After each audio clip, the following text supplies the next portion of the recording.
Hello, नमस्कार सभी को। स्टडी इम्पल्स में आपका स्वागत है। आज का अपना पहला क्वेश्चन, हरियाणा में खेती के लिए उपयुक्त भूमि का क्षेत्रफल कितना है? हरियाणा में खेती के लिए उपयुक्त भूमि का क्षेत्रफल 65, 75, 70 या 80। आप सभी को पता, हरियाणा एक कृषि प्रधान राज्य है। हरियाणा एक कृषि प्रधान राज्य है। इसकी 80% भूमि कृषि करने के योग्य है। कितनी भूमि हो जाएगी इसकी? 80% भूमि कृषि करने के योग्य। अगर बात की जाए कुल कितनी जनता कृषि पर निर्भर, हरियाणा की कुल कितनी जनता कृषि पर निर्भर है, तो वो हो जाएगी 70%। 70% जनता हरियाणा की कृषि पर निर्भर है। और हरियाणा में खेती के लिए उपयुक्त भूमि का क्षेत्रफल 80%। अगर बात की जाए हरियाणा की पहली कृषि संगणना, हरियाणा की पहली कृषि संगणना कब की गई थी? हरियाणा की पहली कृषि संगणना सन 1970-71। हरियाणा की पहली कृषि संगणना सन 1970-71 में की गई थी। और कितनी प्रतिशत भूमि खेती के लिए उपयुक्त है? 80% भूमि। और कुल कितनी जनता कृषि पर निर्भर है? 70% भूमि। अगला प्रश्न, हरियाणा सरकार द्वारा पशु प्रजनकों के लिए शुरू की गई बीमा योजना का क्या नाम है? पशु प्रजनकों के लिए शुरू की गई एक बीमा योजना, क्या नाम बताया था उसका? पशुधन बीमा योजना, पशु सुरक्षा योजना, मालजाल बीमा योजना या अटल पशु बीमा योजना। तो कौन सी बताई थी? पहला ऑप्शन पशुधन बीमा योजना। कब हुई थी इसकी शुरुआत? 29 जुलाई 2016। 29 जुलाई 2016 को कहां से हुई थी ये शुरुआत? झज्जर जिले से। इसकी शुरुआत, पशुधन बीमा योजना की शुरुआत 29 जुलाई 2016 को झज्जर जिले से शुरुआत। जो बड़े पशु थे, बड़े पशु, उनका कितने रुपए में बीमा होता था? 100 रुपए में बीमित किया जाता था बड़े पशुओं को। और छोटे पशुओं का कितने रुपए में बीमा होता था? 25 रुपए में। किसके अंतर्गत? पशुधन बीमा योजना के अंतर्गत। स्टार्टिंग 29 जुलाई 2016 को झज्जर जिले से। उस समय हरियाणा का कृषि मंत्री था, कौन था कृषि मंत्री? ओम प्रकाश धनखड़ ने इसकी शुरुआत की थी। किसकी? पशुधन बीमा योजना की शुरुआत झज्जर जिले से। अगला प्रश्न, हरियाणा में 2011-12 के आंकड़ों के अनुसार कितने दुग्ध संयंत्र या मिल्क प्लांट हैं? इसने पूछा 2011-12 के अंतर्गत कितने दुग्ध संयंत्र या मिल्क प्लांट हैं? 5, 7, 6 या फिर 9। इसका आंसर हो जाएगा पहला। 2011-12 के अनुसार हरियाणा में कुल कितने मिल्क प्लांट? 5 milk plant. अगला प्रश्न, WH-1270 चौधरी चरण सिंह हरियाणा एग्रीकल्चर यूनिवर्सिटी हिसार द्वारा जारी निम्नलिखित फसलों में से किसकी नई किस्म है? एक किस्म है भाई WH-1270। कौन सी फसल की किस्म है या कौन सी फसल की वैरायटी? अखरोट, गेहूं, जौ या इनमें से कोई नहीं? तो WH गेहूं की एक वैरायटी। किसने विकसित की है ये? चौधरी चरण सिंह यूनिवर्सिटी हिसार द्वारा कब हुई थी इसकी स्थापना? चौधरी चरण सिंह, हरियाणा एग्रीकल्चर यूनिवर्सिटी या एचएयू, इसकी स्थापना कब हुई थी हिसार में? 1970। वेरी इंपॉर्टेंट, चौधरी चरण सिंह कृषि विश्वविद्यालय की स्थापना हिसार में कब की गई? 1970। पिछले दिनों में अंगूर से शराब बनाने की विधि,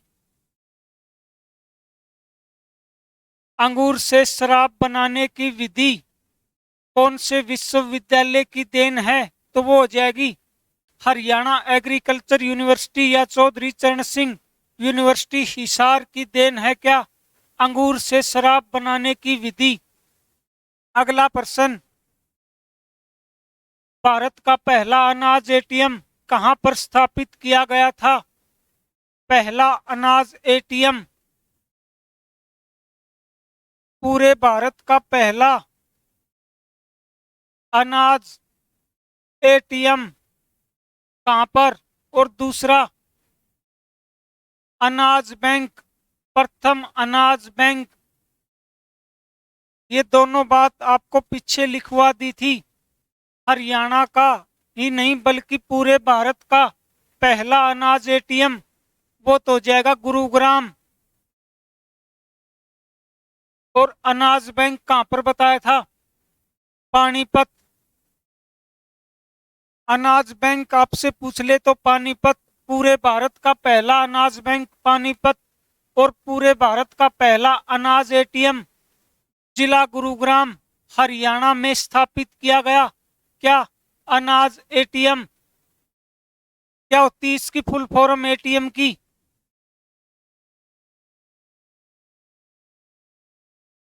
ऑटोमेटेड टेलर मशीन। कौन था इसका संस्थापक एटीएम का? एटीएम का संस्थापक कौन था? कहां पर हुई थी सबसे पहले इंडिया में एटीएम की शुरुआत? मुंबई से। मुंबई से इसकी शुरुआत हुई थी एटीएम की। कल देख के आना कि एटीएम की स्थापना किसने की थी। अगला प्रश्न, हरियाणा के निम्नलिखित में से किस कृषि विश्वविद्यालय ने रोग प्रतिरोधी मटर की किस्म HFP 1428 HFP 1428 पीछे एग्जाम हुआ था एसएससी का, 4 या 5 क्वेश्चन आए थे वैरायटी से संबंधित। नाम दे देगा आपको कि HFP 1428 कौन सी फसल की वैरायटी है, तो कौन सी हो जाएगी? मटर। क्या बोलते हैं मटर को इंग्लिश में? बीन्स। हरियाणा के निम्नलिखित में से किस कृषि विश्वविद्यालय ने रोग प्रतिरोधी मटर की किस्म HFP 1428 को विकसित किया? कौन सी यूनिवर्सिटी ने? चौधरी चरण सिंह कृषि विश्वविद्यालय हिसार। दूसरा नंबर ऑप्शन, चौधरी चरण सिंह कृषि विश्वविद्यालय हिसार द्वारा HFP 1428 मटर की किस्म को विकसित किया। अगला प्रश्न, हरियाणा में कृषि उपज को किसके तहत विनियमित किया जा रहा है? हरियाणा में कृषि उपज को कौन से अधिनियम के तहत विनियमित किया जा रहा है? हरियाणा कृषि उत्पाद बाजार अधिनियम 1971, पंजाब कृषि उत्पाद बाजार अधिनियम 1981 या फिर पंजाब कृषि उत्पाद बाजार अधिनियम 1961। तीसरा ऑप्शन, हरियाणा में कृषि उपज को किसके तहत विनियमित किया जा रहा है? किसके तहत? तीसरा ऑप्शन, पंजाब कृषि उत्पाद बाजार अधिनियम 1961 के तहत कृषि उपज को विनियमित किया जा रहा है। अगला प्रश्न, निम्न में से भारत के किस राज्य को देश की खान कहा जाता है? किसको बोला जाता है इनमें से? भारत की खाद्यान्न खान अगर परसेंटेज के हिसाब से बात की जाए तो हरियाणा और राज्यों से सबसे ज्यादा पैदावार, तो इसलिए इसको बोला जाता है खाद्यान्न खान। हरियाणा को खाद्यान्न खान के रूप में जाना जाता है। प्राचीन समय में क्या नाम था इसका? बहुधान्य का। क्या मतलब होता था इसका? बहुधान्य का अत्यधिक समृद्ध भूमि,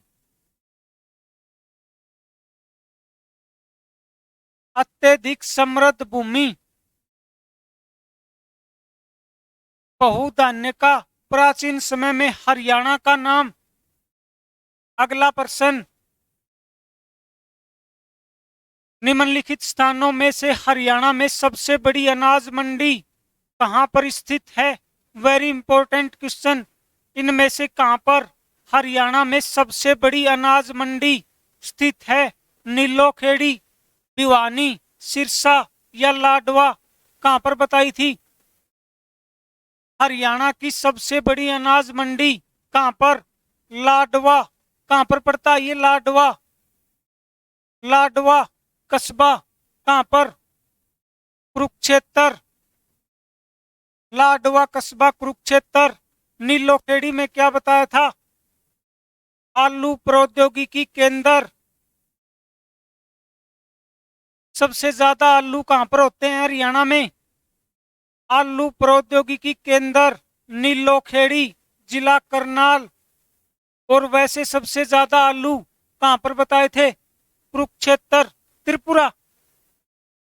सबसे ज्यादा आलू का उत्पादन हरियाणा में कुरुक्षेत्र और आलू प्रौद्योगिकी केंद्र नीलोखेड़ी।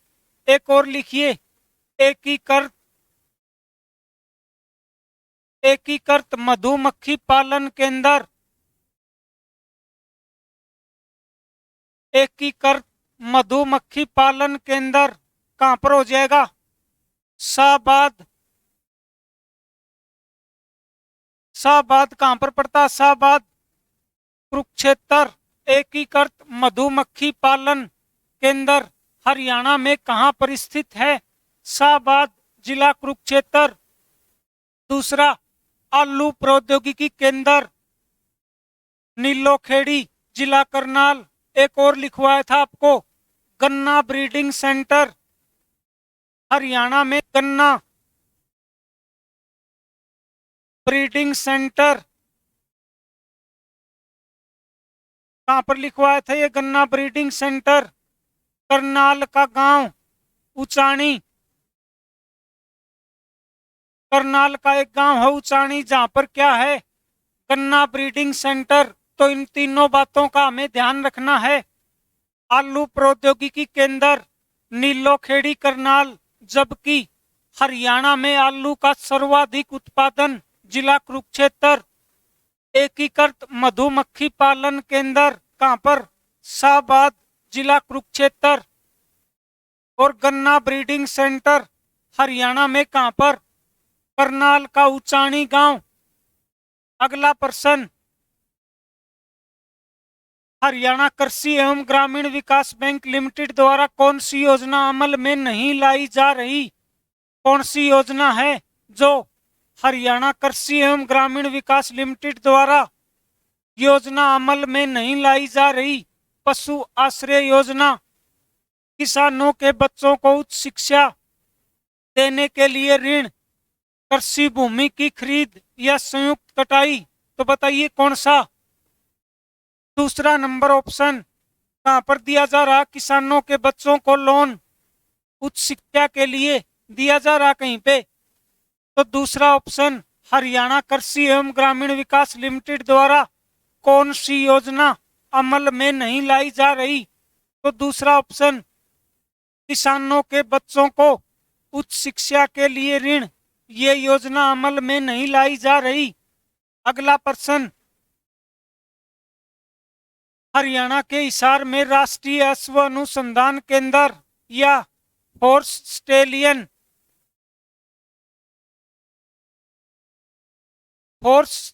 सेंटर कहां पर बताया था आपको? हरियाणा के हिसार में राष्ट्रीय अश्व अनुसंधान केंद्र कब खोला गया था?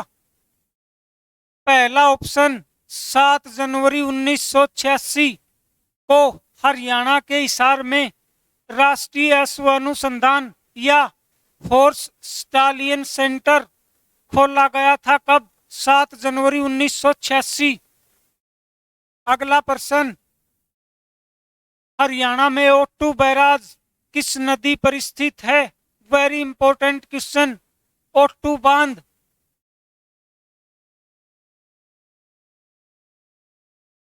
ओटू बांध या ओटू बैराज, इसका दूसरा नाम क्या? इसका दूसरा नाम वीराज बांध।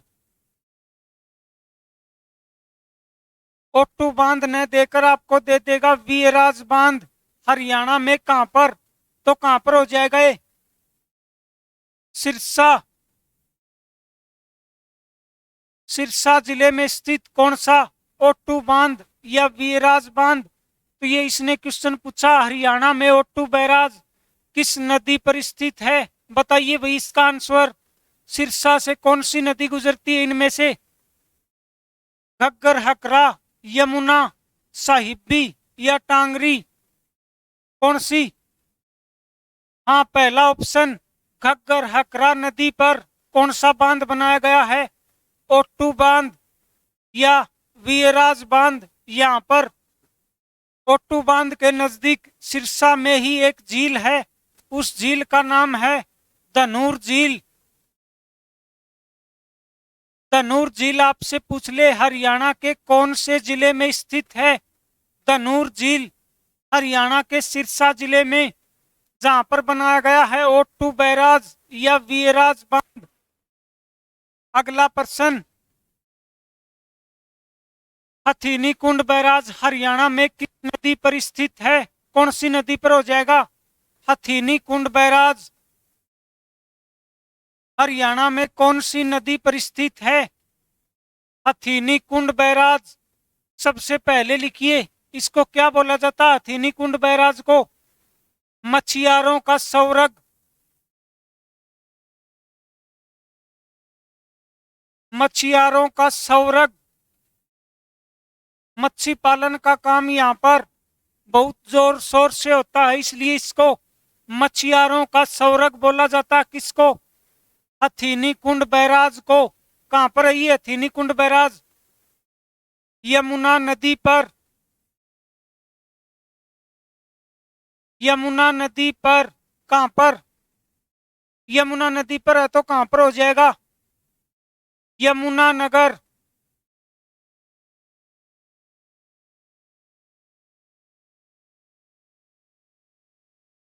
हथीनी कुंड बैराज हरियाणा में किस नदी पर स्थित है? कौन सी नदी हो जाएगी? यमुना नदी चौथा ऑप्शन। ये बात ध्यान रखना इसको कि हरियाणा में कौन से बांध को या कौन से बैराज को मछियारों का सौरग कहा जाता है? तो कौन सा? हथीनी कुंड बैराज यमुना नदी पर, यमुना में। अगला प्रश्न, दादूपुर नलवी नहर सिंचाई परियोजना से हरियाणा के निम्नलिखित में से किस क्षेत्र में सिंचाई नहीं होती है? दादूपुर नलवी नहर सिंचाई परियोजना से हरियाणा के निम्नलिखित में से किस जिले में सिंचाई नहीं होती है? कुरुक्षेत्र, अंबाला और यमुनानगर। इन तीनों जिलों में इससे सिंचाई होती है तो कौन सा हो जाएगा? पंचकुला जिला। दादूपुर नलवी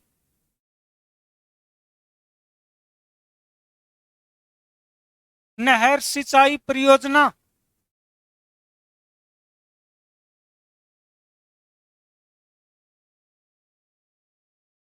कहां पर होती है ये? पहला अंबाला, दूसरा कुरुक्षेत्र और तीसरा यमुनानगर। तो ध्यान रखना, आपसे पूछ सकता कि दादूपुर नलवी नहर सिंचाई परियोजना के अंतर्गत हरियाणा में कौन सा क्षेत्र सिंचित होता है? तो अंबाला, कुरुक्षेत्र और यमुनानगर का क्षेत्र सिंचित होता है। इसकी कुल लंबाई 363 किलोमीटर 363 किलोमीटर भूमि को सिंचित करता है। अंबाला, कुरुक्षेत्र और यमुनानगर की 363 किलोमीटर भूमि को सिंचित करता है कौन सी परियोजना? दादूपुर नलवी नहर सिंचाई परियोजना। अगर आपसे पूछे हरियाणा की पहली सिंचाई परियोजना कौन सी थी? पहली सिंचाई परियोजना हरियाणा की पहली सिंचाई परियोजना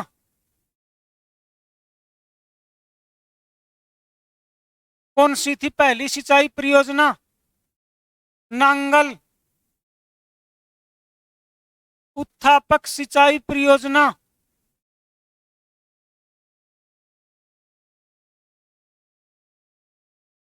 नांगल उत्थापक सिंचाई परियोजना हरियाणा की पहली सिंचाई परियोजना। कहाँ की है ये नांगल उत्थापक सिंचाई परियोजना? जिला अंबाला। अंबाला जिले के क्षेत्र को सिंचित करती है कौन सी? नांगल उत्थापक सिंचाई परियोजना, जो कि हरियाणा की प्रथम सिंचाई परियोजना भी है। अगर आपसे पूछ ले हरियाणा में सर्वाधिक सिंचाई किससे होती है? सर्वाधिक सिंचाई, हाँ, पहले नंबर पर नहरों द्वारा। आपसे पूछ सकता कि हरियाणा में सर्वाधिक सिंचाई किसके द्वारा? पहले नंबर पर नहर और दूसरे नंबर पर नलकूप। नहरों द्वारा प्रथम नंबर और दूसरे नंबर पर नलकूपों द्वारा और तीसरा कुआं या कुएं और चौथा तालाब के द्वारा। हरियाणा में सिंचित क्षेत्र प्रथम नंबर पर नहरों द्वारा सर्वाधिक, दूसरे नंबर पर नलकूप, दूसरे नंबर पर नलकूप और तीसरा कुओं के द्वारा और चौथा तालाब। तो इसने पूछा था दादूपुर नलवी नहर सिंचाई परियोजना से हरियाणा के निम्नलिखित क्षेत्र में सिंचाई नहीं होती? कुरुक्षेत्र में होती है, अंबाला में और यमुनानगर में, जबकि पंचकूला में नहीं होती। पंचकूला में किससे होती है? घग्गर नदी के द्वारा। अगला प्रश्न, हरियाणा में 1999 में किस बैराज की जगह हथीनी कुंड बैराज ने ले ली थी? बताइए इसका आंसर। हथीनी कुंड बैराज ने 1999 में किसकी जगह ले ली थी? ओटू बैराज, ताजेवाला बैराज, अनंगपुर या इनमें से कोई नहीं? कौन सा हो जाएगा? दूसरा ऑप्शन, ताजेवाला बैराज या ताजेवाला कॉम्प्लेक्स। ताजेवाला कॉम्प्लेक्स ने किसका स्थान ले लिया था? हथीनी कुंड बैराज ने किस स्थान? ताजेवाला बैराज का। कौन सी नदी प्रवेश करती है हरियाणा में? यहां से ताजेवाला से यमुना नदी। यमुना नदी प्रवेश करती है ताजेवाला कॉम्प्लेक्स। या आपको ताजेवाला कॉम्प्लेक्स न देकर कौन सा राष्ट्रीय उद्यान दे देगा? कलेसर। कलेसर राष्ट्रीय उद्यान। यमुना नदी का प्रवेश हरियाणा में ताजेवाला बैराज या कलेसर राष्ट्रीय उद्यान से किसने? ताजेवाला बैराज, यमुनानगर। ओटू बैराज कहां पर बताया था आपको? ओटू बैराज सिरसा घग्गर नदी पर।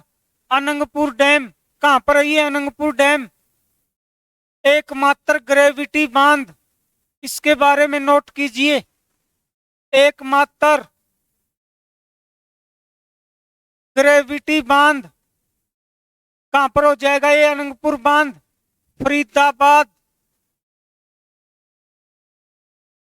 अनंगपुर बांध फरीदाबाद में एकमात्र ग्रेविटी बांध किसने करवाया था? इसका निर्माण अनंगपाल तोमर। अनंगपाल द्वारा इसका निर्माण करवाया गया। अनंगपुर बांध का एकमात्र ग्रेविटी बांध जिला फरीदाबाद। अगला प्रश्न, नहर खालिस्तान से निकाली गई है, कहां से निकाली गई है? भिवानी नहर, भाखड़ा नहर, यमुना, ओकुला बांध या गंगा? भिवानी नहर खालिस्तान से निकाली गई है। पहला ऑप्शन भाखड़ा नहर। भिवानी नहर कहां से निकाली गई? भाखड़ा नहर। अगर आपसे पूछ ले भिवानी नहर का दूसरा नाम, क्या नाम है इसका दूसरा?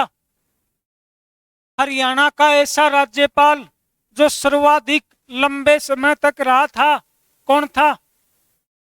वीरेंद्र नारायण चक्रवर्ती। वीरेंद्र नारायण चक्रवर्ती नहर। कौन सी नहर का दूसरा नाम? भिवानी नहर का आपसे दूसरा नाम पूछ सकता है, क्या हो जाएगा? वीरेंद्र नारायण चक्रवर्ती नहर। इसकी लंबाई आपसे पूछे तो कब हुई थी भिवानी की स्थापना? 22 दिसंबर 1972।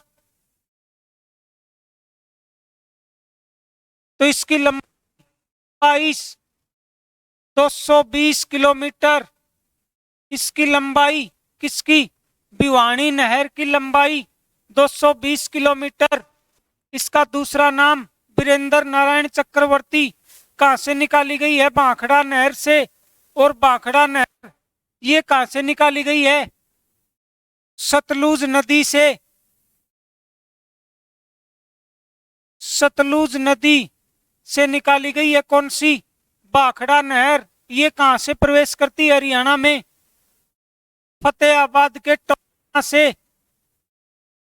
फतेहाबाद का एक नगर है टोहाना, जिसको नहरों का नगर, नहरों का नगर टोहाना, जिला फतेहाबाद। भाखड़ा नहर प्रवेश करती है कहां से? टोहाना से। तो भिवानी नहर कहां से निकाली गई है? भाखड़ा नहर। और भाखड़ा नहर कहां से? सतलुज नदी से। टोटल लंबाई भिवानी नहर की 220 किलोमीटर। एक और है जुई नहर। जुई नहर, इसकी लंबाई पूछ ली जाती है कई बार। कितनी है इसकी लंबाई? 170 किलोमीटर। भूमि को सिंचित करती है कौन सी नहर? जुई नहर। अगला प्रश्न, अंबाला जिला सिंचाई हेतु किस पर निर्भर है? किस पर हो जाएगा निर्भर अंबाला? नहरों पर, ट्यूबवेल्स, नहर, वर्षा या नल? अंबाला जिला सिंचाई हेतु निर्भर है कहां पर? नहर। कौन सी परियोजना बताई थी अंबाला में? नांगल उत्थापक सिंचाई परियोजना। नांगल उत्थापक सिंचाई परियोजना।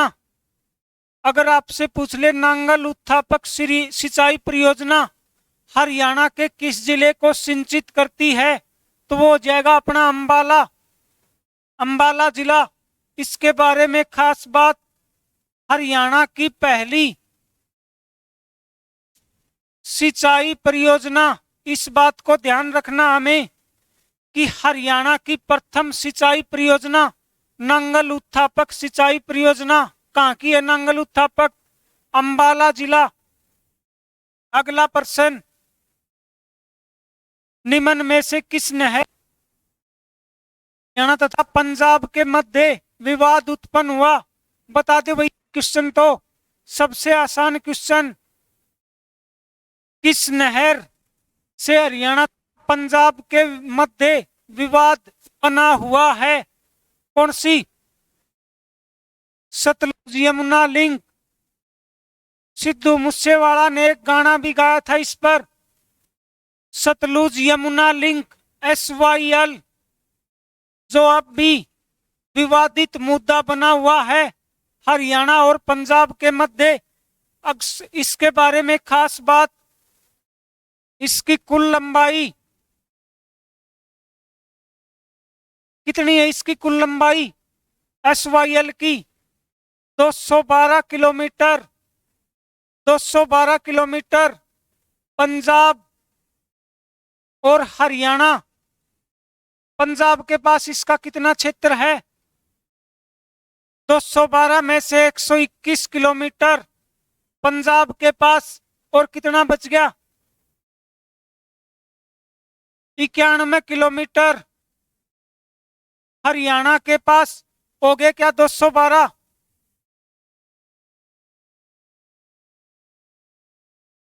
सतलुज यमुना की लंबाई टोटल 212 किलोमीटर।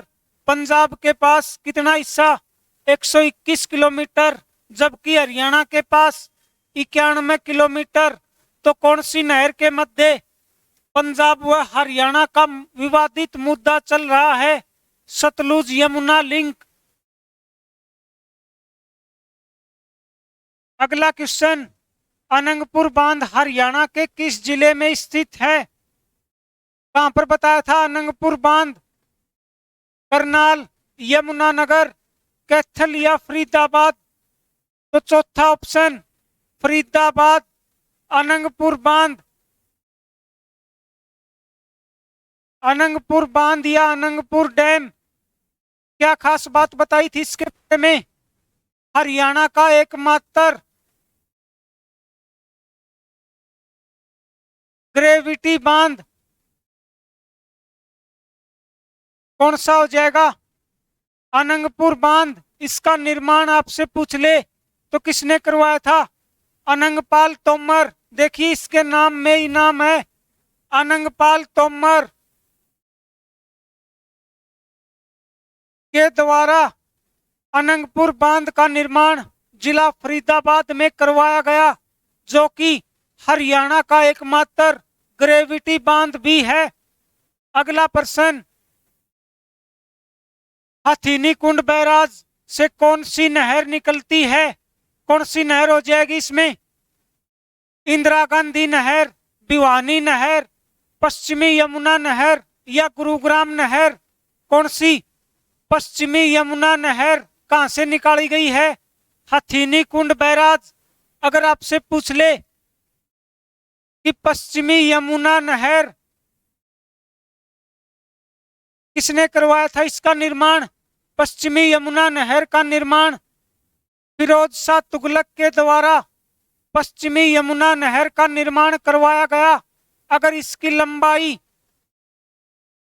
लंबाई आपसे पूछे कि पश्चिमी यमुना नहर की लंबाई 3226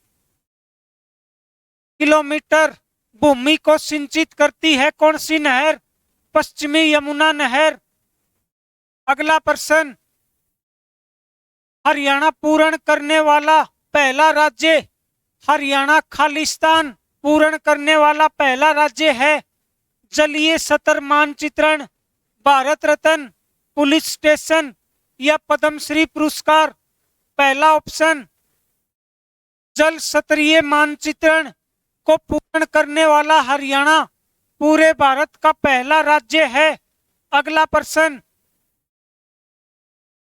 हाल ही में हरियाणा के मुख्यमंत्री ने खालिस्तान के लिए करार के हस्ताक्षर को अनुमोदन दिया है, जो कि यमुना नदी की 2 सहायक नदियों में नई भंडारण क्षमता को जोड़ेगा।